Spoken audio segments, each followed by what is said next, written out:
देह बेपार बेले चढ़ाऊ कला मालकानगिरी पुलिस दुई देहजीवी और दुई ग्राहक गिरफ जड़े महिला किंगपिन और पुरुष मास्टरमाइंड धरा होइछन्ते। देह बेपार चलीथिबा बेले मालकानगिरी पुलिस आज एक बड़ धरणर चढ़ाऊ करी दुई देहजीवी और दुई ग्राहकों को गिरफ करिछन्ते।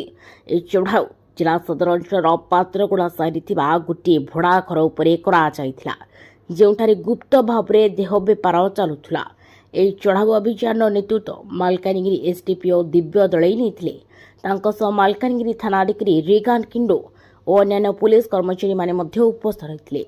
ପୁଲିସ ସୂତ୍ରରୁ ମିଳିଥିବା ଗୁପ୍ତ ସୂଚନା ଆଧାରରେ ଏହି ଚଢ଼ାଉ ହୋଇଥିଲା। ଏହି ଅଭିଯାନରେ ଗିରଫ ହୋଇଥିବା ଦୁଇ ଦେହଜୀବୀ ଜଗତସିଂହପୁର ଓ ଭଦ୍ରକ ଅଞ୍ଚଳର ଥିବା ବେଳେ ଦୁଇ ଗ୍ରାହକ ଛତିଶଗଡ଼ର ସୁକମା ଜିଲ୍ଲାର ବୋଲି ଜଣାଯାଇଛି।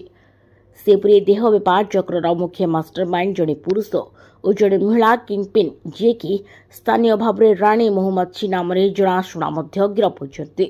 जनापड़ी जे से महिला पूर्व एपरी अभियोग गिरफ होते। जनापड़ी जे यह अंचल देह बेपार किछि मास धरी चलुला एवं बाहर जिलार झील मानक आनी एठारे देह व्यापार लिप्त करा जाउथला। ग्राहक माने मध्य मुख्यतः पड़ोशी राज्य छत्तीसगढ़ आसुवा सन्देह करा जाउछि। मालकानगिरी एसडीपीओ दिव्य दलई कहिसंति जे ए अभियान पर आमे संपूर्ण चक्र को तदंत करुछु। देह बेपार सह जड़ित समस्त को आईन परिसर को अणाजिब। संपूर्ण घटना को नहीं मालकानगिरी चर्चा चली एवं स्थानीय लोक एपरी असामाजिक कार्यकलाप पर कठोर पदक्षेप दाबी करिसंति। मालकानगिरी कैमरा पर्सन पिंटू कुमार ईश्वर आदकी रिपोर्ट आदर्श न्यूज। खबर मिलता जे पात्रगुड़ा ग्राम गोटे घर अनिटेक काम चली खबर मिलता।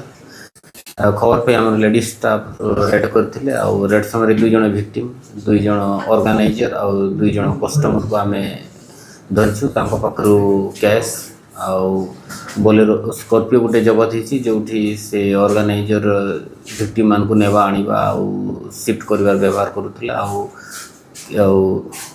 अन्य जिनिस किसी जबत कराई केते दिन चलतिला सर? बहुत दिन चलत खबर था सेटा हम तदंत करूछु।